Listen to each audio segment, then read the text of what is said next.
Good morning, Holmes.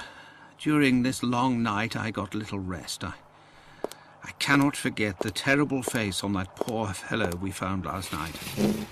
And I won't even mention those unfortunate men we encountered purely through bad luck. You say bad luck, Watson? I think not. Lestrade will have something to say about this point when he arrives. Our dear Mrs. Hudson, she must surely have risen in the middle of the night to prepare such a feast. I presume that you have your notes, Lestrade. Good. Here are mine. You seem to be somewhat tired, my dear Lestrade. You must calm yourself. Somewhat tired? Holmes, read it for yourself in the Morning Times. It speaks only of crisis, riots, and perhaps even revolution in the streets. The bank's in a panic, froze the entire assets of the Bromsby Company. Now Grimble's unable to pay his workers. They're leaving their work sites, marching in the streets, and even now breaking everything they see. Good God! My superiors inform me that in 3 days' time, Bromsby's largest suppliers threaten to stop all deliveries if a solution isn't found. It seems that the future of this city and even more depends on the resolution of this case, and I must admit I'm at a complete loss. My superiors are harassing me hourly. Every day brings some new find to bedevil me, like a corpse in the night or some other mystery that confuses this case even more. And with all of this, you want me to calm myself? Watson, would you be so kind as to pour a cup of tea for Inspector Lestrade?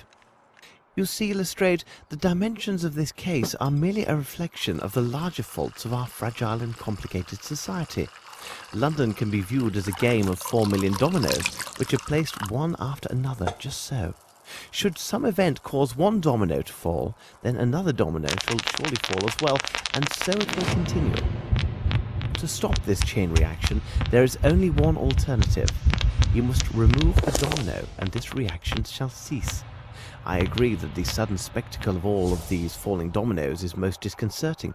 This may lead one to make the reckless decision to remove any domino at hand to try and stop the tide of these events. But it is critical that we concentrate our efforts and reason on only one question. Which domino shall we take away? Or rather, which one are we obliged to take away due to its critical position in the chain of dominoes? I know, Holmes. My superiors demand a guilty party, and they will have him, no later than the day after tomorrow. It matters little that I doubt his guilt. We discovered certain documents that offer proof that Grimble misappropriated funds for a personal enterprise while he was an associate in India. Sir Bromsby had discovered these improprieties, which gives Grimble an excellent motive to seek Sir Bromsby's death. So I have two strong possibilities for the guilty man. But I lack definitive evidence that favors one or the other. My choice is now ruled solely by a number of important presumptions and will have two immediate consequences. One of these individuals will obtain ownership rights in the Bromsby Company, and the other will have the executioner's rope. Either way, Holmes, we've identified one of your attackers. If you need me, I'll be at Sherringford Hall tonight. You have shaken him, Holmes. Such was my intent. In such a complicated case, the police have their uses. I cannot bear if they start to lose their efficiency and reason. I'm going to get dressed while you study Lestrade's findings.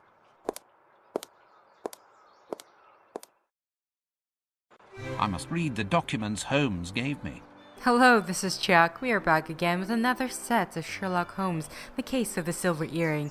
So, last set, the end of day quiz. Yeah, there's so much evidence, and I'm hoping, and yeah, well no, that's not true, because it just means the evidence from prior days can also be included, and there's so much to go through. So, let's have a read. Our auditors, who specialize in financial malfeasance, however I can't say it, have noted certain irregularities in the books kept for Bromsby's enterprises. In specific, reoccurrent and re-increasing diversions of monies have occurred. These misappropriations are trifling amounts compared to the scale of these holdings, but nevertheless they are still questionable acts. We must suspect that funds were appropriated by H. Grimble to benefit a small company in India, of which he is an owner or shareholder. He may have been preparing for a comfortable and happy retirement there. We sent 2 of our best men to audit the books to discover if there were any additional irregularities. Until now, there are no results, but should our initial findings be confirmed, Mr. Grimble can say farewell to his position at Bromsby Enterprises and to any related claim to the succession. When I first interviewed Mr. Grimble, we had not yet established these facts, yet we did not question him on these points. We did take note that on that night Mr. H. Fowlett was murdered. Mr. Grimble claimed he spent the entire evening at his residence. Since Mr. Grimble is not married and is the only resident of his mansion, we have found no one to confirm his statement.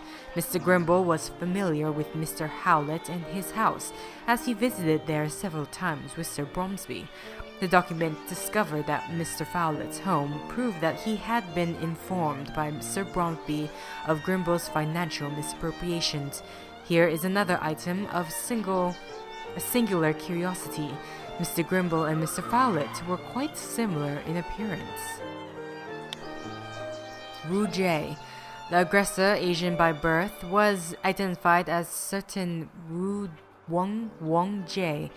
He is well known in certain undesirable districts along with the docks of the Thames. Wang Jie was regularly involved in brawls, primarily scuffles with ponces. He was sentenced on 3 occasions for small crimes. According to the authorities from the police station near the docks, he was a debt collector for a local criminal band. But for some time, he had also been officially employed as a fire thrower in a cabaret act that had been booked at the old Fairfax Theatre when it was still open. We haven't gained the upper hand yet. Lieutenant Harrington, report by Inspector Lestrade. With the assistance of official contact, I managed to gather some elements from the files of Lieutenant Harrington which will consent to the testimony of the latter. Indeed, though he brilliantly performed at the officers' school and received the top honors in discipline, he was also punished from time to time for the lack of proper respect towards the rules and authority. Thus, he found himself assigned to a penal battalion in India. While stationed there, despite his brave acts, he incurred the wrath of the military hierarchy because of his behavior as a daredevil. His file indicates that he rashly decided to resign his commission in the active military to join the reserve forces. He then left India to go to South Africa.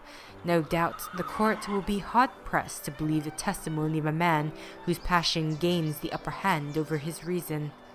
Not good. The devil, this mystery darkens. This investigation provides us with a new corpse every day. Come, Watson, you can read that later. We're going. It looks like we are in the midst of the Bromsby workers' demonstration. Can we walk out? You know, they're not gonna animate that many Here we are, people. Watson, 29 Strokes Alley.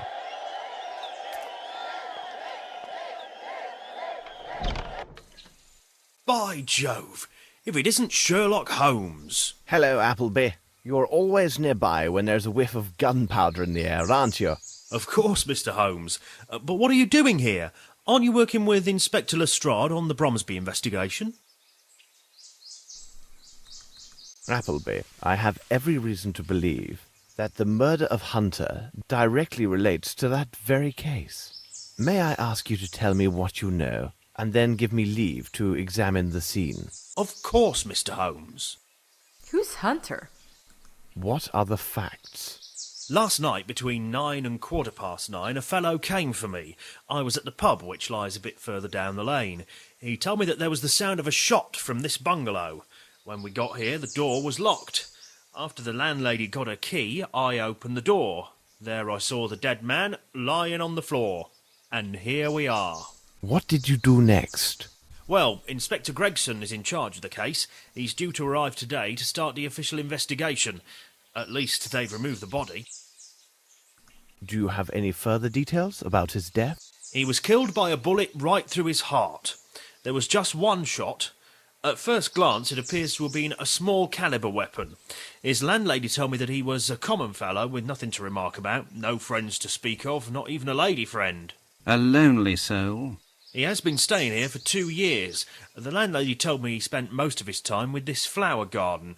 Indeed, I can't believe that somebody could murder a man because of his hydrangeas. Who has been inside? Only myself and my assistant to help with the removal of the body. The landlady made her identification of the man after he was removed and then left for her sisters. Have you found anything in the room that points to the murderer? For the moment, no. When I entered the first time, the window facing the street was open. I closed it and secured the shutters as well. It is possible to expect anything with those demonstrators in the streets. Does this advance the investigation of the Bromsby case? If you could wait for me here, Watson. Could you open the room for me now, Appleby? Okay.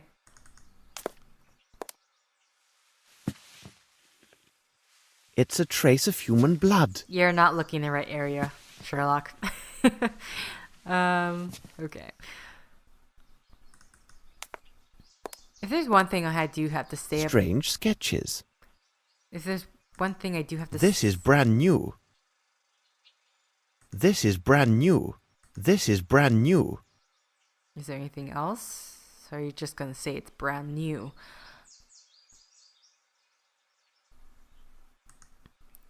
As I was saying, if there's one thing I can say about so far is, like, it's kind of strange because Lestrade was freaking out over because there's clearly, as stated in the story, there's high stakes, but the way that it's going through this, I don't feel those high stakes.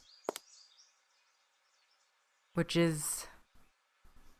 I mean, altogether, I don't feel all that connected with the story. I'm just, right now, it's like I'm playing a game and solving a murder and trying to string the facts together, though even there's so much information, all these clues that I'm not quite following either what the hell's going on. Is there anything I can do? This is brand new. Knife. This is brand new. No? Matchbook. This is brand new. This is brand new. Okay, he's gonna keep saying this is brand new.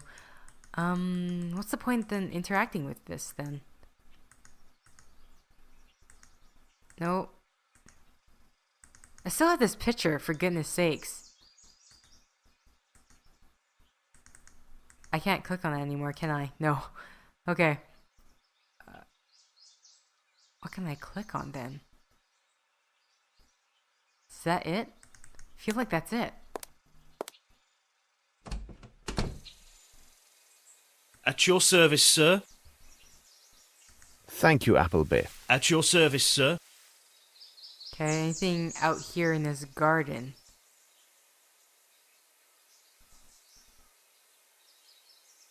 Just doing a slow canvas.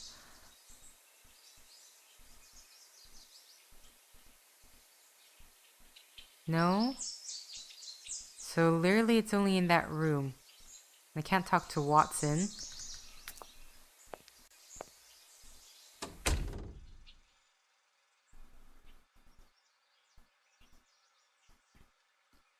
I saw... That's just a footprint, wasn't it? Yeah. We said something about the window. But at the current moment, I can't interact with the window. Which is... Oh, no. Found it. I need something. There we go. I need something. Okay, no, footprint. This footstep is incomplete. It is larger than a size 8, but smaller than a 12. Someone used this window to leave. Possibly a 10. Okay.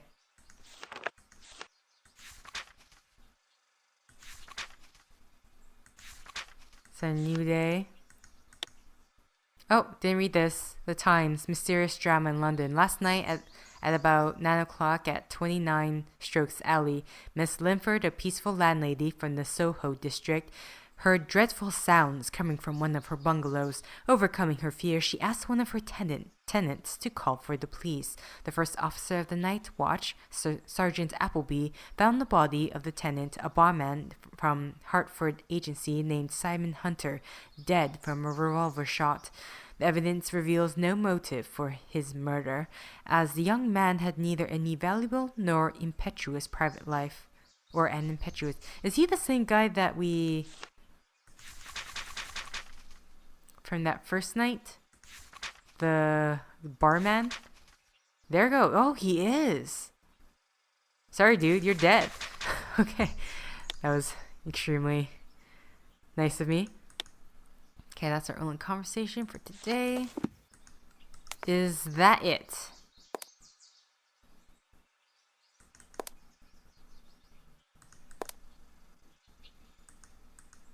This is brand new. Yeah, okay, yeah, I know. It's brand new. It's brand new. So, the barman. Thank you, Appleby. I have learnt nothing conclusive. Tell me, Watson, would you mind strolling in the garden to wait for Gregson?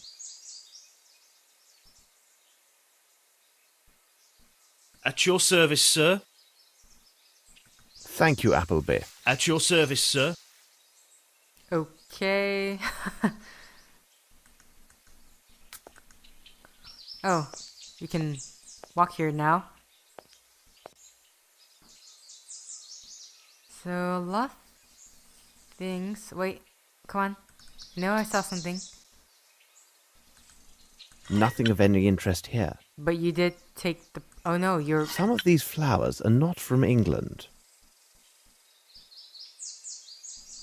Thought I saw something clickable. Okay, so we are looking underneath pots. Oh no, that's just the same thing. Okay.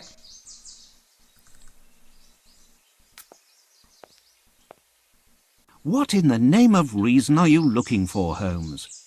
What a curious small flower. Oh, Several bills for the sum of £21. Watson, we need to secure the item that was pawned under this ticket with all due haste. Could you take care of it?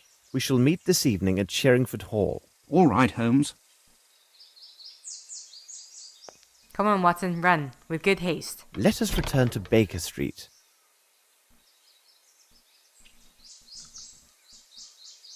Can I read it first?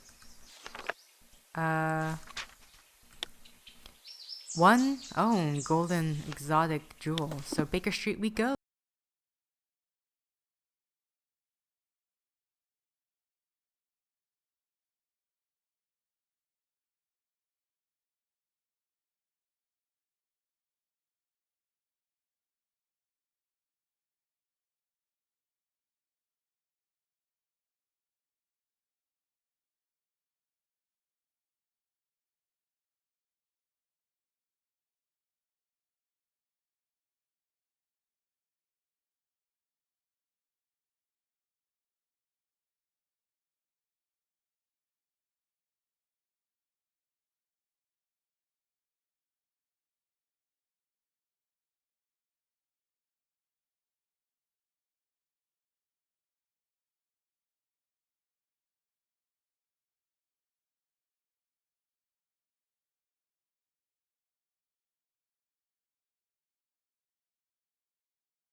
Okay, seriously, what is going on?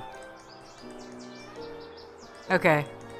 Till I figure out what's going on, I'm gonna end it here. So until next time, guys. See ya!